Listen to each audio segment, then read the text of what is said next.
Bom, temos aqui um impressionante armário.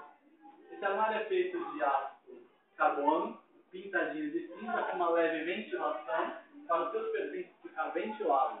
Certo? Temos aqui agora um incrível guarda-chuva.